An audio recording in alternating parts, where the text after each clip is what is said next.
lika Jesu Kristu sikunika lonke udumo. Baba wethu ingcwele siyaphakamisa umusa wakho nangothando lwakho. Siyabonga uNkulunkulu wethu ingcwele kufumaniseka sisebukhoneni bakho. Ngegama elinamandla lenkosi yethu Jesu Kristu kuzozwa wena ukhulumisana nezimpilo zethu. Usisizwe lakho baba namandla lisazokwenza ndawo. Siyakhuleka uNkulunkulu onamandla ukuba liwenze umsebenzi wethu kumele ukuba liwenze. Siyathulisa yonke imisindo, siyambelana nabo bonke okuziphakamisela ukumelana nokumazi uKristu. Ngegama elinamandla lenkosi yethu Jesu, may your name Father be glorified. UNkulunkulu wethu nakusona lesi sikhathi umsebenzi ozokwenziwa yizo nawe sikunika udumo nezibongo siyambonga ngokukholwa ukuthi kuyenzeka lokho esikukhulekelayo kwelihle igama lenkosi nomfeli wethu uJesu Kristu. Amen.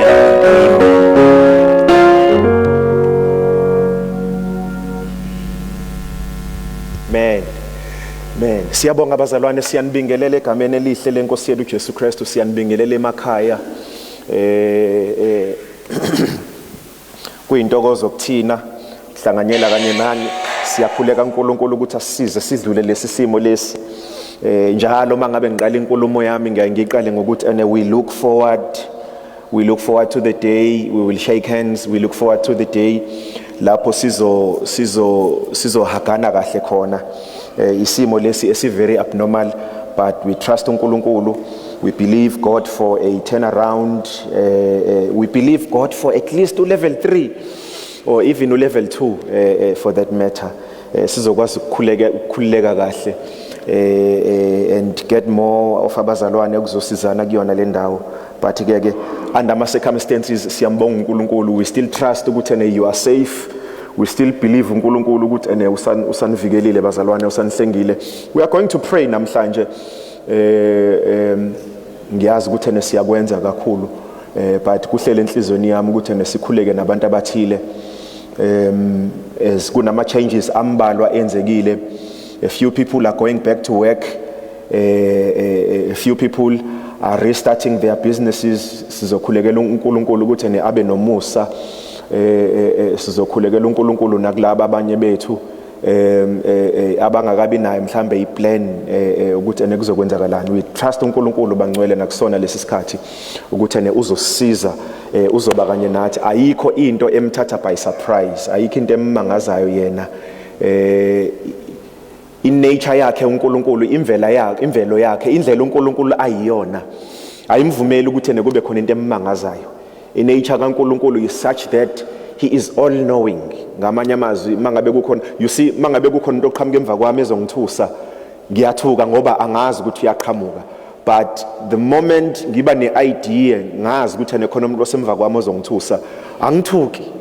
And indlela kuNkulunkulu ayiyona ukuthi he is all knowing. Akukho kummangazayo. Kungenzeka thina ukuthi mhlambe sixakanisekile ngenxa lesimo esizithola sikusona. But I want to reassure ibandla lika Christ abazalwane bonke lapha emakhaya abalizwayo izwi likaNkulunkulu. Mhlambe nje futhi uyidlulela ngendlela usuthuka ubuka inkonzo. Mntaka baba, I want to reassure you, siphile esikhathini la khona there are a lot of questions. Kunemibuzo eminingi, abantu bafuna impendulo. Ngifuna ukunikeza isiqiniseko sokuthi lezi impendulo ezifunwa yizwe uNkulunkulu unazo uNkulunkulu impendulo. uNkulunkulu has answers about the economy. uNkulunkulu has answers about every question about the educational system, a future of each and every country. uNkulunkulu unazo impendulo zakhona. So ngifuna ukukunikeza kuleso siqiniseko ukuthi nje uma ngabe sihlele kuye, amagama ekade ngilokhu ngiwaphinda ukuthi yena usahlele esihlalweni sakhe sobukhosi. So long as and as long as he is seated on the throne, ngamanye amazwi kusho ukuthi he has everything under control. Asikho isidingo sokuthi mina kanye nawe sethuke sesabe. Ngivumeleni ke kodwa abazalwane ngishare izwi likaNkulunkulu nje kafushane, siqhuquzelane, siqinisane, sikhuleke ndawonye. Please don't leave the program without having prayed with us. Ngiya-encourage mntaka baba, we need prayer like never before. Siyawudinga umkhuleko ngendlela eyisimanga kakhulu kunakuqala. But khona into ehlele enhlizweni yami as again ngikhuleka preparing i-message yanamhlanje. In fact, even though I'm not sharing mhlambe kulezi khashane izayo, but this is something I'm going to do now and again, even outside our normal times of meeting. Ngiyafuna ukwenza phecelezi lento abayibiza ngokuthi abafundi beBhayibheli eschatological study, the study of the end times, study of eschatology.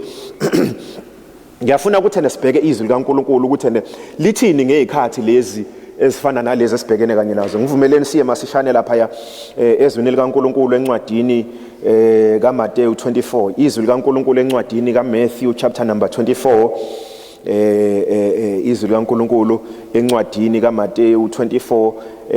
Mhlambe ngiqale ngamavesi angaphambili khona into engifuna ukuyi-highlighta before ngiqhubeke kakhulu. uJesu mangabe ekhuluma verses number 15 uthi ngakho ke nxa nibona amanyala encithakalo ashiwo nguDaniel umprofeti emi endaweni engcwele ofundayo makaqaphele. Ngakho nxa nibona amanyala encithakalo ashiwo ngumprofeti uDaniel endaweni engcwele ofundayo makaqaphele. Khona abaseJudiya mababalekele ezintabeni, ophezukwendlu angehli ukuyothatha okusendlini yakhe ngoba vese isikhathi asisekho. Osensimini angabuyeli emuva ukuyothatha ingubo yakhe. Maye noma kepha maye kwabakhulelweyo nabancelisayo ngalezo zinsuku. Khulekani ukubaleka kwenu kungabi sebusika nangesabatha. Siyabonga baba ngezwi lakho liyaphila linamandla libusise lwenza umsebenzi uNkulunkulu wethu ngegama elinamandla lenkosi yethu uJesu Kristu. Amen. Uverse 15 noma ngizophinde ngiuphinde in a slightly different context, but ngifuna ukucacisa la ukuthi uJesu uqobo khona izinto azaziyo ngamanye amazwi ezikhulunywe umprofeti uDaniel. uJesu uqobo umfundisi umprofeti, he is citing, he is making a reference to izinto ezithile ezakhulunywa nguDaniel. Now njengoba sengishilo laba verse ke mhlambe phakathi kwethu abazihluphayo ngokufunda lezi zinto, you will understand ukuthi when we speak of eschatology, you then come across a specific field esibiza ngokuthi apocalypse. Lapho mangabe sikhuluma nje about the apocalyptic books, sikhuluma kakhulukazi ngencwadi kaDaniel nencwadi yesambulo. Zobona mangabe siqhubeka sifunda izwi likaNkulunkulu, incwadi ezi very specific mayelana okunama specifics athile mayelana nokuphela kwezikhathi. Now ngifuna uqala la ngingakayifundi into eshiwo uJesu ukuthi besides amagama ashiwo inkosi yethu uJesu Kristu, uJesu naye uqobo is referring to izwi likaNkulunkulu elakhulunywa nguNkulunkulu ngomprofeti uDaniel. Verse ke sinayo leyo nkolelo ethi akwazi, you cannot build a doctrine ngevesi nje noma ngamaganyana noma ngepassage elimbalwa and then build a doctrine around that.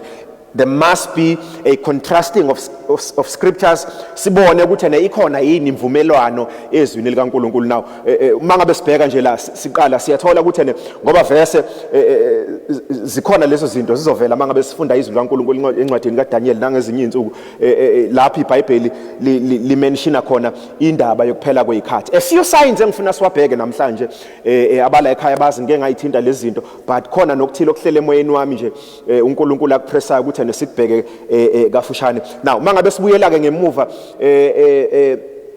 khona lapho ku chapter 24 lithi izwi likaNkulunkulu ku verse 4, uJesu waphendula wathi kubo, qaphelani ningadukiswa ngokuba kuyakuza abaningi ngegama lami. Ngokuba kuyakuza abaningi ngegama lami bathi mina nginguKristu, badukise abaningi kuyakuza abaningi ngegama lami. Number 1, khona abantu abayoza ngegama lakhe. Asikakhulumi nje ngalaba abayozibiza ngoKristu. There are people who will come in his name, but iagenda yabo will not be promote igama lakhe, bazobe benenye agenda. Now iyenzeka lento, ngiyafundisa kakhulu la ekhaya ukuthi uyakwazi ukwenza izinto ezinhle with emotive wrong.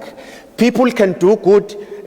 In fact, nje nakusona lesikhathi esiphila kusona siyabona ukuthi we live in a time where we really need to examine our motive. Yinhle into abanye bethu siyenzayo to support abantu abanezidingo, but we must be very careful bazalwane bami kusho lokhu ngokukhulu ukuhlonipha ngoba nathi siyakwenza like we must be very careful ukuthi singabi phecelezi vain glorious. This is not about our glory, but this is so that yena ezothola udumo. Bakhona abantu ke abeza egameni lakhe noma bengekho commissioned by him. In fact, mangabe ufunda izwi likaNkulunkulu encwadini yabaseFilipi, umpostoli Paul umekhuluma uthi abanye bashumayela ivangeli ngenxa yombango, abashumayeli from a pure heart. They don't preach ngesizathu sokuzuza abantu abalahlekile, kodwa ngabe sethene kunani pho ngoba bashumayela yena uKristu. Ngamanye amazwi noma kunjalo noma imotive yabo ingekho right, okungenani abantu bayasindiswa. And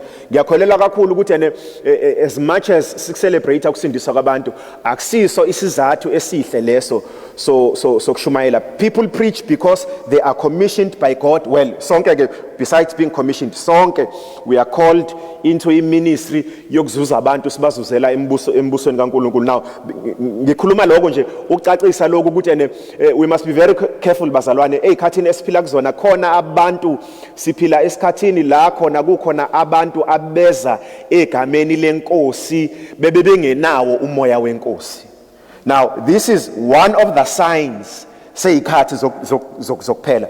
Okay, Jesu uthe kuyoza abaningi ngegama lami nabanye ke abathi mina nginguKristu bese bedukisa abaningi. Now we understand mangabe sifunda izwi likaNkulunkulu and checking i-background yaleli gama ukuthi there can never be many Christs. Leli gama nje kahle kahle elithi uKristu, Christos in Greek, it simply means the one, the anointed one. Ababaningi munye, the anointed one who is anointed for a specific purpose and assignment emhlabeni. Leyo assignment angeke yenziwe abantu abaningi, iyokwenziwa ngumuntu oyedwa uKristu. iBhayibheli lisifundisa ukuthi uyena waba umhlatshelo, he became a sacrifice and waba umhlatshelo once and for all. Awusekho omunye umhlatshelo onesidingo sokuthi uphinde wenziwe ukuze mina nawe sixolelwe izono. Yena waba umpriest futhi waphinde waba umhlatshelo, and umhlatshelo owenziwa kanye unomphelo. Ngamanye amazwi akekho omunye umuntu ongafika futhi emhlabeni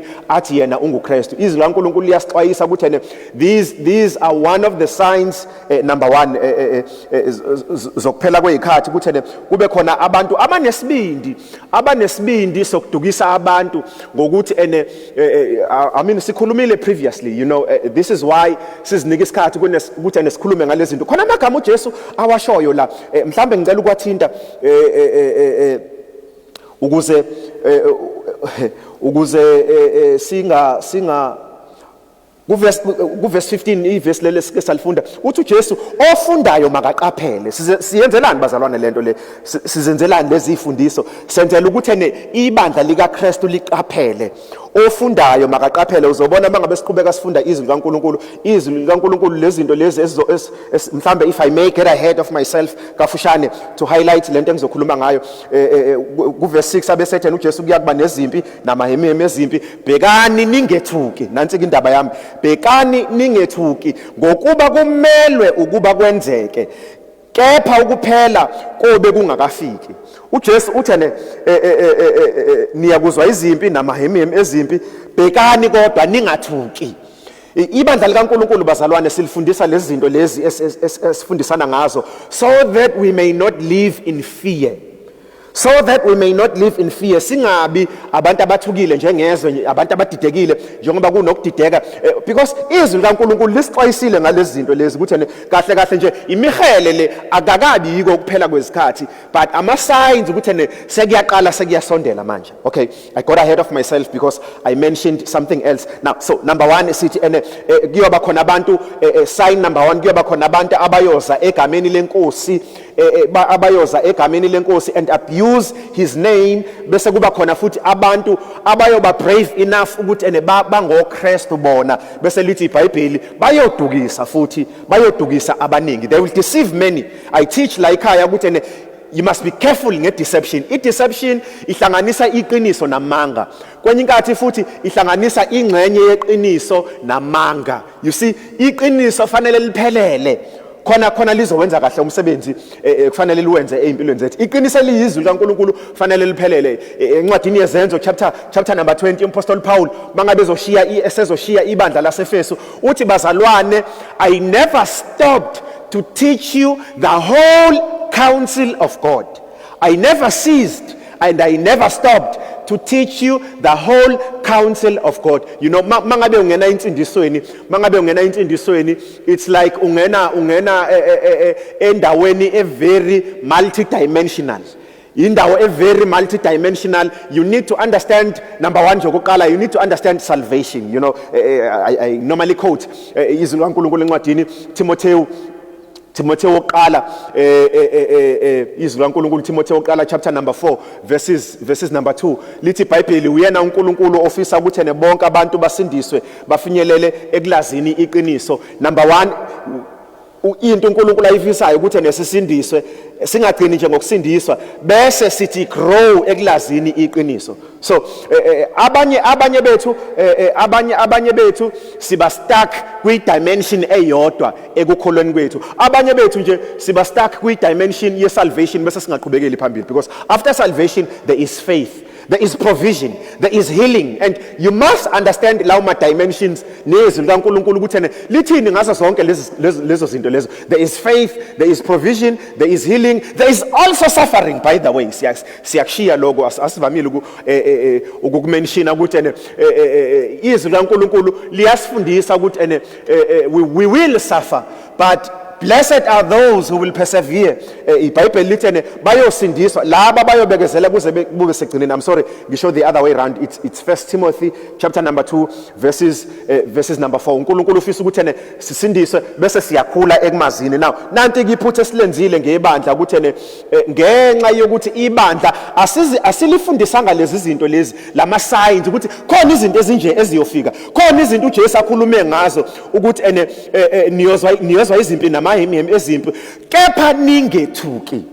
We teach this doctrine so that the church, bazalwane, the church of our Lord Jesus Christ, may not live in fear. It is embarrassing, bangwele, ukubona isikhathi, as much as I accept and I understand ukuthi abaningi bethu are human, but it is embarrassing mangabe ubona ukudideka ukuba khona. Ingakho ngilixwayisile ibandla ukuthi fanele sigade information fly around, ne misinformation fly around. Abanye leo information ne misinformation is going to shake your faith.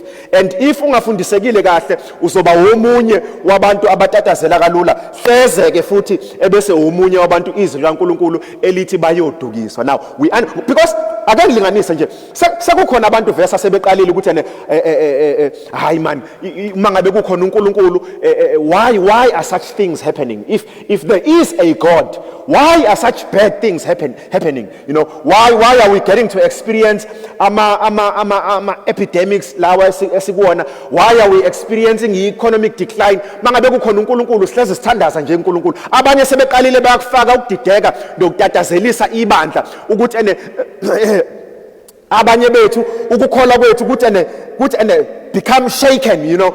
Abanye sebeyazibuza ukuthi ayimfundisi ngempela ukuba nje siyathandaza nje siyakhuleka, nanka amabhizinisi ethu asezowa nje yenzeke kanjani lento. uJesu uthi uma ngabe nikuzwa lokho bhekani ningethuki.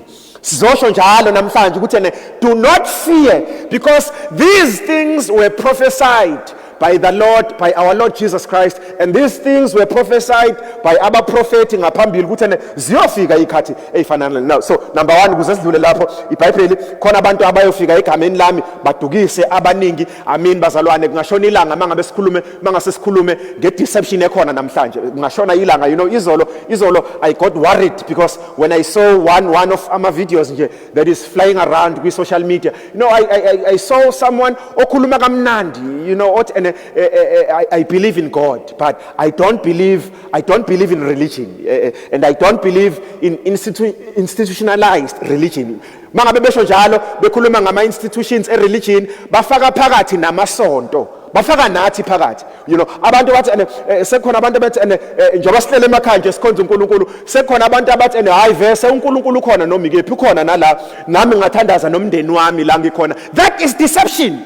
As much as and please remember njengoba ngishilo ukuthi you see the way deception works, there is an appeal yeqiniso elithile. Iqiniso lokuthi uNkulunkulu is omnipresent.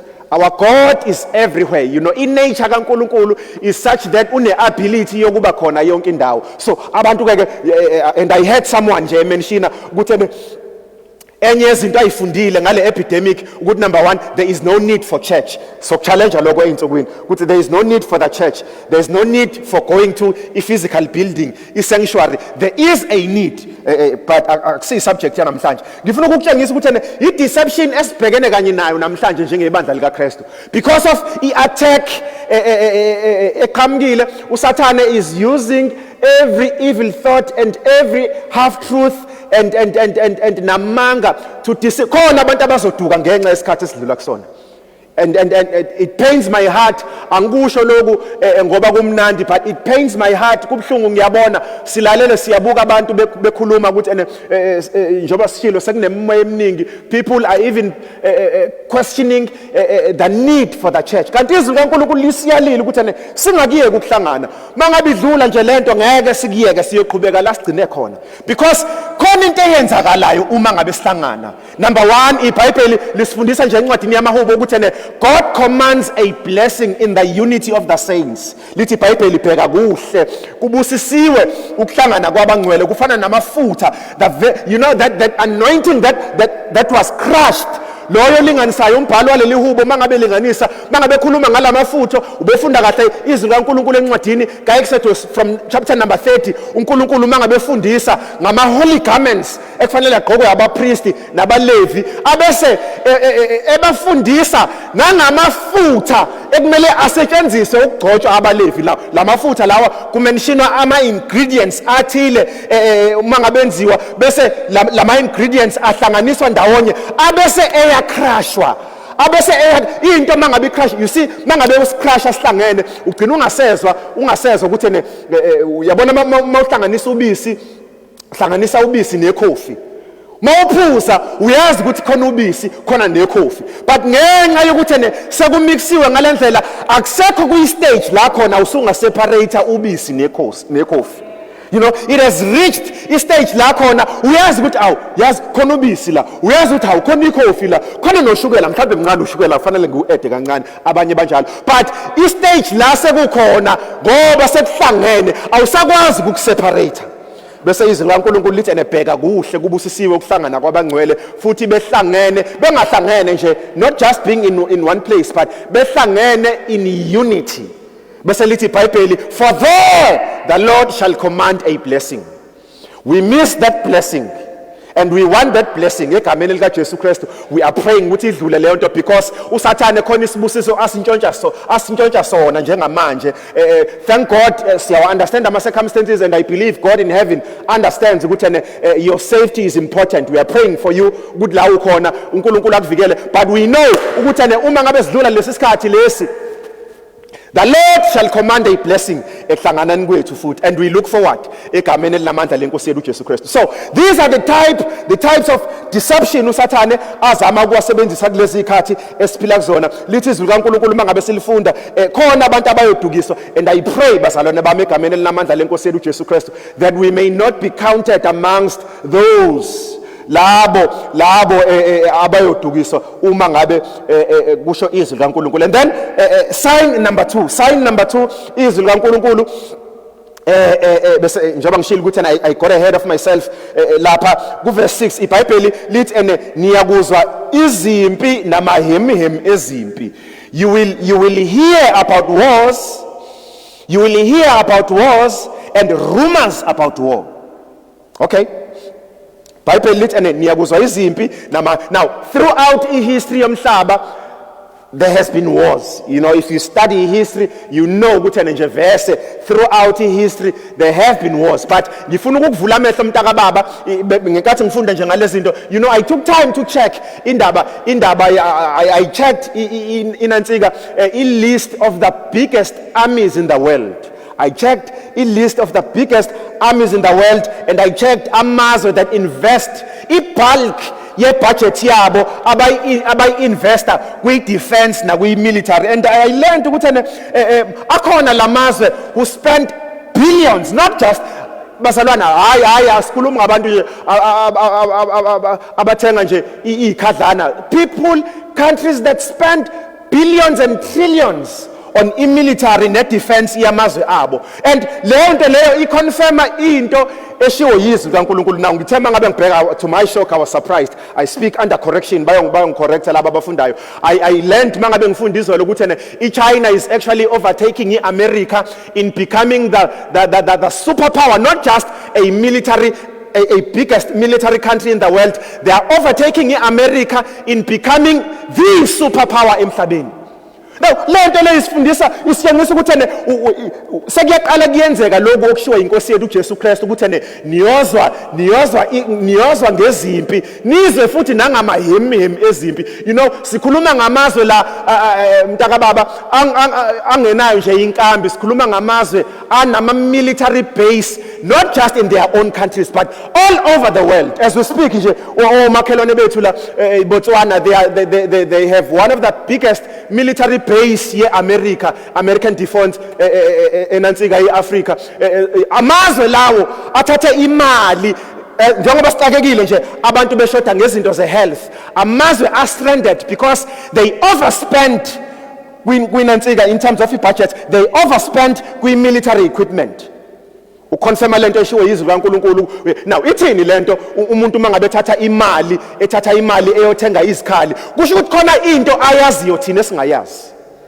Umuntu mangabe ethatha imali, I can tell you mntaka baba without a shadow of a doubt in my mind ukuthi uma ngabe izwe lethu lase South Africa li-investor ekuthengeni izikhali, noma kuyinto esingeke siyazi namhlanje, labo abakwenza lokho khona into ababeyazi thina esingayazi. As we are becoming a superpower in Africa, we are under threat. Now, I'm not saying there was no corruption. I'm just saying, by the way, that was a due process by government. There was a need. As we grow and we become a superpower in Africa, we need to protect its territory. Now, those people were hearing rumors of war and they were preparing for war. Now, uJesu usho njalo uthi okwesibili niyozwa izimpi namahemihemi ezimpi, bhekani ningethuki ngokuba nansi indaba ngiyayithanda futhi nale, ngokuba kumelwe ukuba kwenzeke. It must happen. Now ngisho njalo omunye mangabe buza ukuthi hayi ngeke bafethu zenzeke kanjani lezi zinto, uJesu uthi it must happen. It must. But ibandla lika Christ, you see, this is why uJesu encwadini kaJohane chapter 17 azinika isikhathi walikhulekela ibandla. Ngiyawuthanda lo mthandazo ngoba uJesu manga inkosi yethu uJesu Christ, bazalwane, bakithi, you see the church of our Lord Jesus Christ can never be defeated. The church of our Lord Jesus Christ was prayed for 2,000 years ago. uJesu uthi mangabe khuleka uthi baba ngiyabakhulekela labo nginike bona. Abese eqhubeka futhi, because this was a man with a vision and the foresight. Uthi angikhulekeli laba kuphela, ngikhulekela nalabo abayekholwa yimina ngenxa kodwa yalaba. Uthi baba ngikhulekela ukuthi ubasuse ezweni. The very same world lona lelizwe iBhayibheli lisifundisa ukuthi kuyoduka abantu. Akasho ukuthi ngikhulekela Nkosi ukuthi ubasuse. Uthi no, ngikhulekela ukuthi ubagcine. Basalone bami, the church of our Lord Jesus Christ will be preserved. In fact, the church of our Lord Jesus Christ, uma ngabe siqeda sidlula kule season, will emerge stronger than before. And the gate of hell will never prevail. Siyongena kwi-territory yesitha uSathane uyathanda noma ngaba kathandi egameni elinamandla lenkosi yethu uJesu Kristu. Because izwi likaNkulunkulu lisifundisile ukuthi kumele ukuthi kwenzeke, it must happen. As we are hearing rumors of war, we are not shaking. By experience ihanga eyisimanga siyathu ngoba uma ngabe sifunda izwi kaNkulunkulu we understand ukuthi khona uNkulunkulu waleli lizwe. Khona uNkulunkulu waleli lizwe and akakwazi uku-administrator ama-resources adalwa uNkulunkulu ngendlela ekufanele awa-administrate ngayo egameni elinamandla lenkosi yethu uJesu Kristu. So number 2, sign number 2, iBhayibheli lithi siyozwa izimpi, and we have started to hear about rumors of wars and wars. Amazwe anamandla ngisho nemkhumbi yezimpi isilungele impi njengamanje. Ebese lithi iBhayibheli verse 7, ngokuba isizwe siyakuvukela isizwe. Now buka ke lana ke ngiyayithanda le. This is very interesting. Mangabe ngifunda izwi laNkulunkulu lithi iBhayibheli, one nation will rise up against another nation. Bese lithi iBhayibheli ngiyayithanda le. Nombuso uvukele umbuso. Now there are nations, there are governments, and then bese lithi iBhayibheli there are also kingdoms. There are economic kingdoms njengamanje that are rising up, other economic kingdoms. Lana sikhuluma ngama multinationals, sikhuluma ngama multinational corporations, in fact anama headquarters almost in every country. Lithi iBhayibheli mangabe silifunda leyo mibuso iyovukela eminye imibuso. Now I believe in I sense in my heart ukuthi izwi laNkulunkulu mangabe likhuluma ngalezi zinto likhuluma ngisho nangezinkampani ezikhulu ezinamandla ngaphezulu kohulumeni. In fact uqhubeka kulezi zinto nje zezimpi, you know, siyafunda siyabuka namhlanje, we hear rumors ukuthi some billionaires and millionaires emhlabeni, billionaires in fact emhlabeni have invested, banama vested interest kulento eyenzakalayo. Who is going to supply lama vaccines ekhulunywa ngawo namhlanje ukuze abantu basizakale? Because it's only billionaires who can fund ama project of that magnitude. Into ngeke ohulumeni bethu baxakekile ingani kade siboleka u500 billion zolo lokho. You know silinganisa nje ngathi onke amazwe omhlaba njengamanje benza lento lesibiza ukuthi ama stimulus packages. They are trying to stimulate their economies. Their main focus njengamanje akusizi ikhali, akusiyo impi. Their main focus njengamanje akusi entertainment, but the main focus is to resuscitate economies. Ngamanye amazwi uma ngabe uhulumeni, if governments all over the world are investing trillions of dollars to resuscitate their economies, kusho ukuthi khona abantu ekuzodingakala ukuthi basupporte lo msebenzi. And these are the people engimkholwayo uNkulunkulu ukuthi they operate lezi zinto phecelezi esizibiza ukuthi these are deep state, ohulumeni emva kohulumeni. Now iBhayibheli lisifundisa ukuthi isizwe siyovukela esinye isizwe bese umbuso uvukela omunye umbuso. Now that's sign number 2 ukuthi imbuso iyovukela eminye imbuso and kuyoba khona amahebezi ezimpi. And then number 3 iBhayibheli bese lithi khona ku verse 7, kube khona indlala. Sizofika kwiphathi le elandelayo. Fanele sime lapho bazalwane. You know, my heart was grieved mangabe ngibuka ithombe ngibonile ukuthi siphila ezikhathini zendlala. You know, if you understand the world economic system, you know ukuthi it is based on demand and supply. A very basic simple principle, demand and supply. As long as kune demand yento ethile, you know ukuthi ama prices azokhuphuka. As a matter of fact nje ngenxa ukuthi siphila ezikhathini ezimbi, you know, it's said ukuthi khona abantu who are hiking ama prices ngezinto abantu abayidingayo kulesi sikhathi. You know, it is my belief, it is my conviction ukuthi ama basic necessities kulesi sikhathi esiphila kuzona fanele ngakwenziwa ngawo imali. Fanele ngakwenziwa ngawo imali basikhuluma ngama basic necessities sikhuluma ngezinto ukudla nje okubasic impuphu ama rice obhontshisi nantontoni hayi izinto ezi luxury you know even ama sanitizers nama toiletries fanele izinto lezo ezingabizi kulesi sikhathi esiphila kuzona but ngenxa yenzala i-capitalist system is designed in such a way that ukuthi when you see an opportunity you must capitalize on that opportunity. The capitalist system is, of course, there are other dynamics. You raise the capital, you know, to start your own businesses and so forth.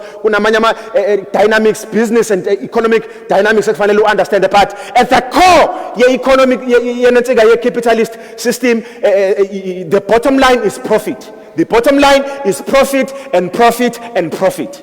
You know, this is why when people see the opportunity to make money, they capitalize on that opportunity. Never mind ukuthi khona umuntu okungenzeka anga afford ukuthenga lezo zinto lezo. It's so sad mangabe ngibuka izolo ukuthi somewhere eGoli bekune queue ka 3 kilometers people queuing for food. 3 kilometers. Hayi kude la eGoli. 3 kilometers of people who were queuing for food. And for me, Basalwane Basekaya, that is demonic. For me, that is beyond sad. It's beyond evil. Uguma ume ushiswe ilanga waiting for food. No futhi hayi ukuthi umele ukudla okuyisimanga waiting for basic food that may not even last you inyanga yonke.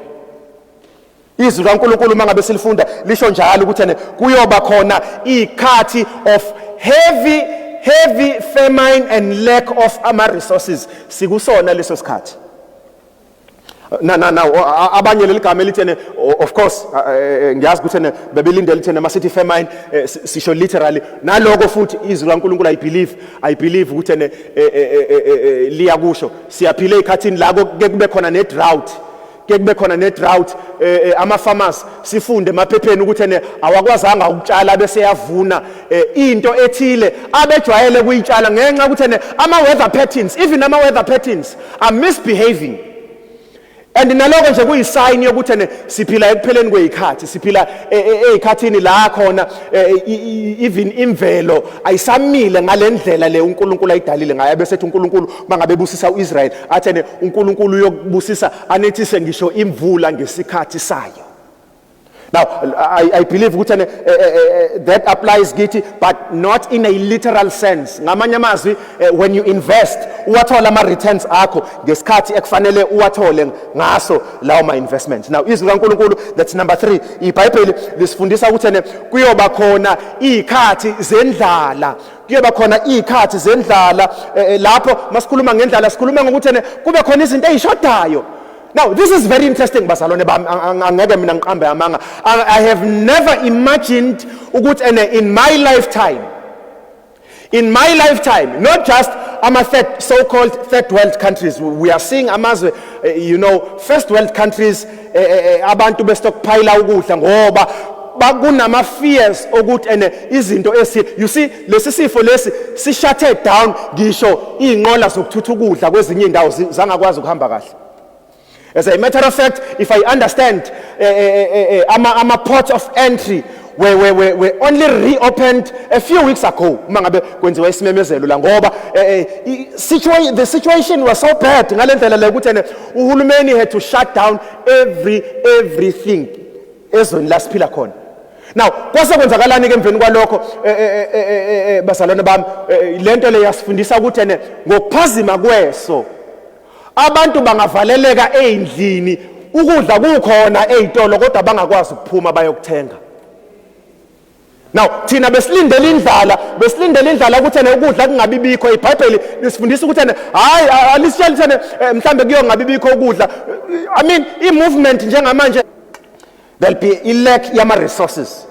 In fact, I was so shocked mangabe ngifunda ngescarcity sama resources ukuthi whilst wonke umhlaba is so focused on the coronavirus, there's another horrible epidemic eyenzakalayo. Omunye ibeka kahle lento ukuthi umhlaba uyayiavoid le epidemic because it does not involve the rich. bathi hunger kills 500,000 people annually. Angisazi noma in each and every country khona abantu abafayo ababulawa indlala. Bangabulawa ukugula, babulawa indlala. They die from starvation. Abana imali yokuthenga ama resources. Amanye amazwe are not blessed njengathi ukuthi sibe nama social programs la khona abantu ngisho abantu abangakwazi nje noma abantu abangasebenzi abantu who don't add value kwi economy bakwazi ukuthi bayothola ukudla. Kade ngibuka nje eGermany. Germany is one of the highly blessed countries emhlabeni. Lento yama food parcels ayenziwa kulokuphunywa nokudla. Ukudla kuyagaxwa kushiwe kanjalo abantu bafike bazoyithathela. There's an abundance. Because this is a rich world. This is a rich country. You know, there's such an abundance ukuthi kuyaphunywa nje ukudla kuyogaxa endaweni ezithile abantu abadingayo baphume bona beze bazothatha ama food parcels. Now labo basifundisa ngokulekha kwama resources, basifundisa ukuthi ngenkathi thina worried ngezifo khona abantu abangaguli, khona abantu inhliziyo zabo ezisebenza kahle, khona abantu izinto zabo ezisebenza kahle, khona abantu onke ama bodily organs abo asebenza kahle, but they die and they are continuing to die because there is a lack of our resources. Ngenkathi kune lack of our resources, there is someone njengamanje who is worth more than $100 billion. Onemali, i-value yalowo muntu is more than $100 billion. They can feed they can feed the hungry. Literally, they can feed abantu abangenakho ukudla. But abakwenzi because we live in a capitalist society. uJesu uthi kumele ukuba kwenzeke. Bese iBhayibheli liyaqhubeka number 4 lithi kuyoba khona ukuzamazama komhlaba izindawo ngezindawo. Amanye amahumusha ngiyawathanda awakhulumi nje ngokuzamazama komhlaba, athi kuzoba khona ukuzamazama komhlaba bese lithi namanye ama natural disorders esiwabonayo njengamanje. Okunye nje sengilinganisile ngako ukuthi even in ngenxa yokuthi there is a lot of unnatural stuff that is taking place emhlabeni njengamanje. Izwi kaNkulunkulu lisixwayisile ngaloko lithi kuzokwenzeka, kuzoba khona ukuzamazama komhlaba izindawo ngezindawo. Ngiyawuthanda ku verse 8 bese uthi konke lokho kunguqala kwemihelo. This is only the beginning, bazalwane bami. Only the beginning. Now abanye ke sebeqalile basho ukuthi hayi ibandla selizohlutha lizohamba. No. Ibandla likakwazi ukuhamba. Ngizokutshela icondition, the final condition yokubuya kwenkosi yethu uJesu Kristu. Izwi laNkulunkulu yes lapha na mangase sifunde masishana khona ku chapter 24 from verses 13 to 14. Verse 13, kodwa ukhuthazelayo kuze kube sekupheleni nguyena oyakusindiswa. That's final salvation. Nguyena uyakusindiswa. Bese lithi iBhayibheli leli ivangeli lombuso liyakushunyayelwa ezweni lonke kube ngubufakazi ezizweni zonke andukuba kufike ukuphela kwezikhathi. Now this is a very clear condition ukuthi the gospel of our Lord Jesus Christ must be preached in the whole world. Bese lithi iBhayibheli bese so asikwazi ukutatazela bese sithi ngiyabona abanye sebesihlanganisa no 5G khona la no akakabi ukuphela kwezikhathi lokho. You know, akakabi ukuphela kwezikhathi. That's one condition iBhayibheli elibekile ukuthi uma ngabe sekuphela izikhathi kuyokwenzeka kuphela uma ngabe izwi likaNkulunkulu selishunyayelwe umhlaba wonke. And we know ukuthi akakenzeki lokho. We know for a fact ukuthi akukakenzeki lokho. Kuneyindawo la khona singakafinyeleli khona ukuyoshumayela ivangeli lenkosi yethu uJesu Kristu. Na umntaka baba izwi laNkulunkulu liyasixwayisa liyasitshela ukuthi lezi zinto kumele ukuthi zenzeke, and uma ngabe zenzeka akumele thina sitatazele. Akumele thina sitatazele. Ngifuna ukusho njalo ebandleni likaKristu ukuthi we cannot afford bazalwane bami ukutatazela njengabantu abangakholwa, ngoba izwi likaNkulunkulu thina lesixwayisile ngalezi zinto lezi lisixwayisile. Now ngifuna ukuvala ke Daniel chapter number 1. That's the last one. I think isiphila kuyona le iBhayibheli lisifundisa ukuthi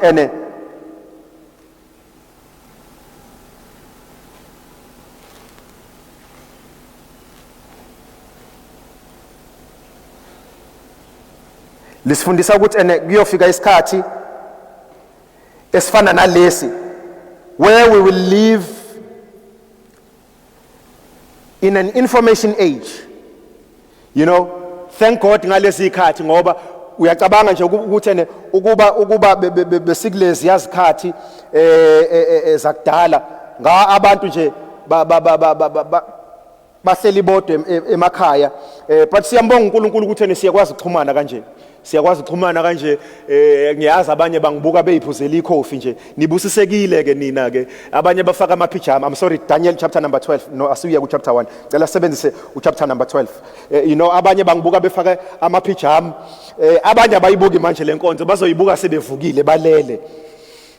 They have that luxury yokuthi balale kuzothi ke mangabe sebevukile bese beyayibuka inkonzo. Now iBhayibheli isayini yokugcina engifuna ukukhuluma ngayo namhlanje lithi, and there shall come a time where there shall be plenty of information. Now Daniel chapter number 12 verse number 4, izwi kaNkulunkulu lithi nekepha wena Daniel gcina amazwi unamathelise incwadi kuze kube sesikhathini sokugcina abaningi bayakwehla benyuka ukwazi noma ulwazi lube luningi. Ukwazi noma ulwazi lube luningi. Ukwazi noma ulwazi lube luningi. As much as we celebrate lesi sikhathi but ke I guess imedia mezofanele siphile kuyona ngoba I mean we are trying to adapt. But you, O Daniel, shut up the words and seal the book until the time of the end. Then many shall run to and fro and search anxiously. Khona bayo search anxiously. Thina statazile ngoba izwi kaNkulunkulu lisitshelile. And knowledge shall be increased and become great. Knowledge. We live in an information age. Bazalwane bami. Siphila ekhathini as infrastructure is being upgraded.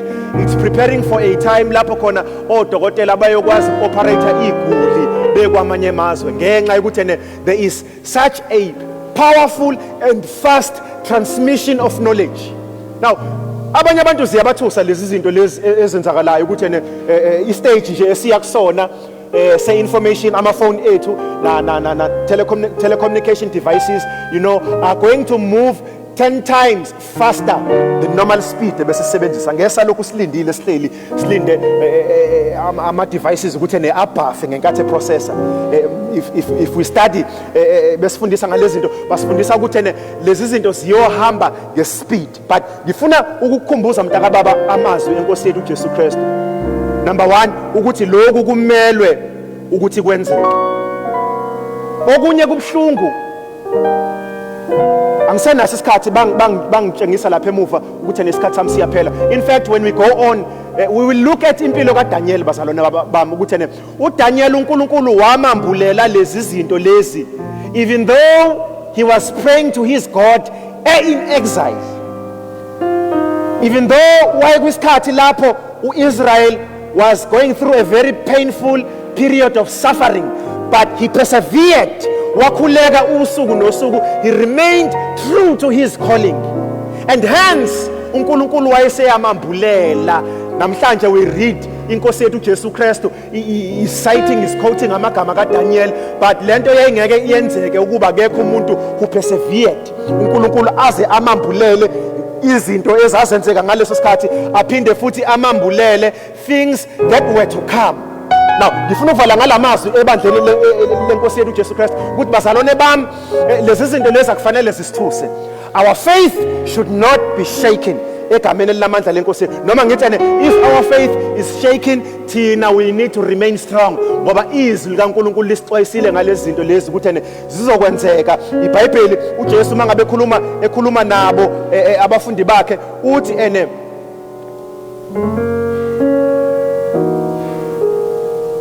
uthi ningethuki, bhekani ningethuki ngokuba kumele ukuthi kwenzeke. Be encouraged bazalwane basekhaya ngalamazwi. We pray ukuthi izwi likaNkulunkulu lisiduduze konke kuzodlula. iBhayibheli was very clear ukuthi lokho kuyobe ukuqala kwemihelo, kuyobe kungakafiki ukuphela kwezikhathi, umhlaba ukakazi ukubhubha. There is going to be life after a lockdown. Egameni lenkosi yethu uJesu Kristu, we need to remind the church, we need to remind the world ukuthi there is going to be life after lockdown. Prepare yourself for life.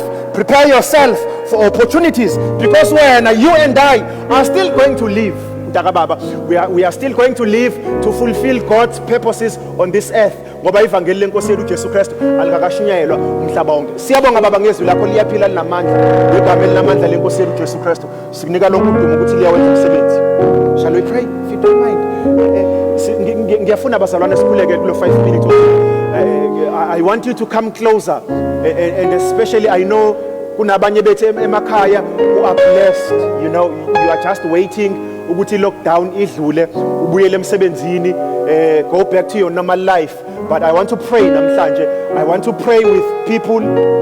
I want to pray with people abathi mfundisi angazi mina ngiyakuzwa ukuthi there is going to be life after a lockdown, kodwa mina ngazi ukuthi impilo yami izobe injani after a lockdown. Ngicela ukhuleke kanye nami. We spoke nonkosikazi ukuthi we are going to pray, and kuhlele enhlizweni yethu, she's going to lead us in prayer around this issue. She's going to pray as umoya kaNkulunkulu usihola egameni lika Jesu Kristu. I need you to connect your for a complete turnaround and resuscitation of your situation. Angazi ukuthi isimo sakho sinjani. Kade sikhuluma phakathi nesonto sikhuluma ukuthi angaphila yini lamathambo, and now we are going to prophesy phezu kwalamathambo. I need you to connect your faith as she prays ukuthi isimo sakho mntaka baba sishintshe egameni elinamandla lenkosi yethu Jesu Kristu.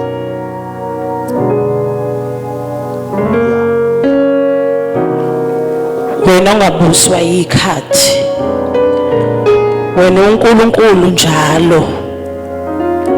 Baba wethu ongcwele, thina abantu bakho ababizwa ngelakhe igama, uNkulunkulu wethu namandla, uthe thina umbuso wethu lo awugavinwa yilesi sikhathi esikuso, futhi umbuso wethu usekhaya ezulwini.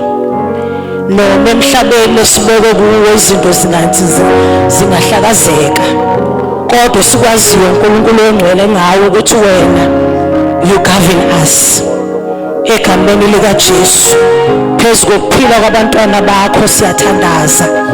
Egameni linamandla, egameni lika Jesu, wena njalo amazwi uyawaqamba. Ngiyathandaza ke baba wethu ongcwele ukuthi abantwana bakho singadadazaliswa yilutho, futhi singasajiswa yilutho, ngoba wena uNkulunkulu wethu nathi. Wena ngeke usishiye futhi ngeke usidele. Egameni linamandla, egameni lika Jesu, izwi lakho Nkosi lithi kothembekile kuwe, wena uyayiveza uthembekile. Baba wethu ongcwele, njengoba abantwana bakhe abanye imisebenzi yabo eminingi under threat, baba wethu namandla, siyathandaza ukuthi izwi lakho olukhulumile maliphile enyameni, elithi othembekile kuwena uNkulunkulu ongcwele nawe.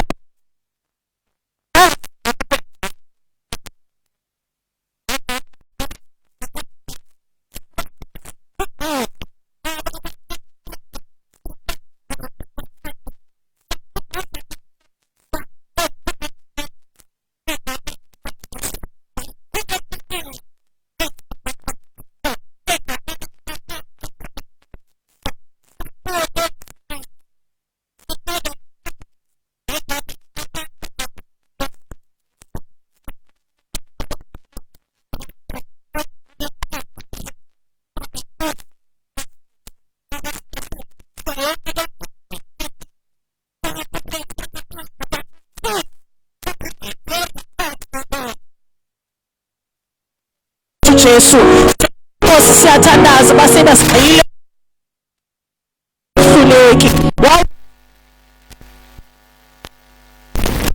bese ngibithe Gosheni, uNkulunkulu ongcwele kwathi umehlela ukufa eGibhithe, kodwa eGosheni akusondelanga. Baba wethu onamandla, nakanjalo phezu kwempilo zethu magcwaliseke enkosini amandla ukuthi thina sihamba nawe uNkulunkulu ophilayo.